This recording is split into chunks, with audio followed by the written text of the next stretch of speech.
अस्सलामुअलैकुम। उम्मीद है आप सब खैरियत से होंगे। अल्लाह आप सबको अपने हिफ्ज़ व ईमान में रखे, आमीन सुम्मा आमीन।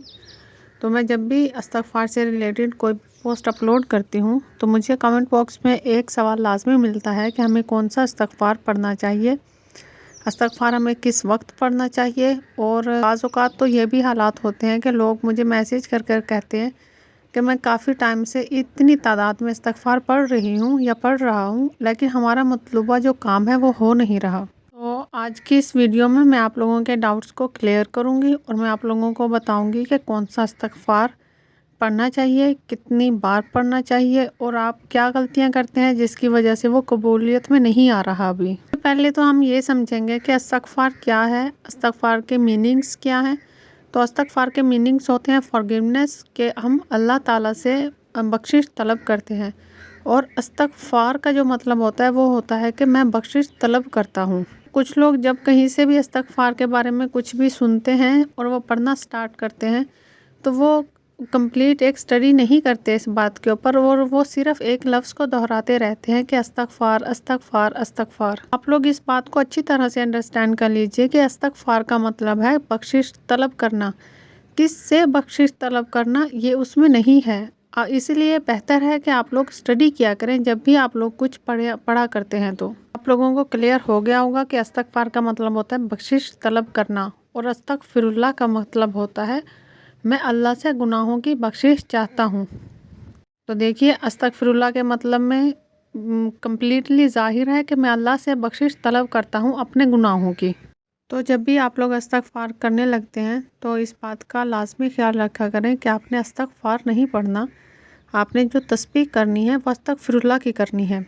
और आपके दिल में ये नीयत होनी चाहिए कि या अल्लाह मैं अपने गुनाहों पर शर्मिंदा हूँ और मैं उसकी माफ़ी आपसे तलब कर रहा हूँ, मुझे बख्श दीजिए। इस्तग़फ़ार की बदौलत अल्लाह ताला हमारे वो गुनाह माफ़ करते हैं जो दुआ कबूल होने में रुकावट आ रहे होते हैं, क्योंकि गुनाह सबसे बड़ी रुकावट आती है जो हमारी दुआ को कबूल नहीं होने देते। तो आप जब भी इस्तग़फ़ार करें तो आपके दिल में सिर्फ़ ये नीयत होनी चाहिए कि मैं अल्लाह ताला से अपने गुनाह की माफ़ी तलब करना चाहता हूँ। अस्तग़फ़िरुल्लाह के अलावा मैं एक दो और इस्तग़फ़ार की दुआ अभी स्क्रीन पर लगा दूँगी, आप लोग वो भी पढ़ सकते हैं। अब हम बात कर लेते हैं कि हमें दिन में कितनी बार अस्तग़फ़िरुल्लाह करनी चाहिए, क्योंकि अक्सर हम जब भी वीडियोस देखते हैं तो मोस्टली उसमें जो बात होती है वो 7000 बार बात हो रही होती है कि 7000 बार अस्तग़फ़िरुल्लाह पढ़ा तो ये मौजज़ा हो गया। तो मैं यहाँ पर आप लोगों को सिर्फ यही सजेस्ट करूँगी कि अगर आप 10 बार भी अच्छे और खुलूसे दिल से पढ़ रहे हैं तो सिर्फ दिन में 10 बार पढ़िए। ज़रूरी नहीं कि आप एक तादाद लगा दें और फिर आप कोशिश करें कि उस तादाद तक आपने पहुँचना है, तो ये सही नहीं है। आप जितनी भी बार अस्तग़फ़िरुल्लाह पढ़ें बस कोशिश कीजिएगा कि आप दिल से पढ़ें। और इस बात का ख़ास ध्यान रखिएगा कि आपकी नीयत यही होनी चाहिए कि या अल्लाह मैं अपने गुनाहों पर शर्मिंदा हूँ, मैं आपसे अपनी बख्शिश को तलब करता हूँ, या अल्लाह मुझ पर रहम कीजिए, मुझे माफ़ कर दीजिए। जब आप रोज़मर्रा के काम कर रहे होते हैं तो आप खामोशी इख्तियार किया करें और दिल में इस्तग़फ़ार का विर्द रखा करें।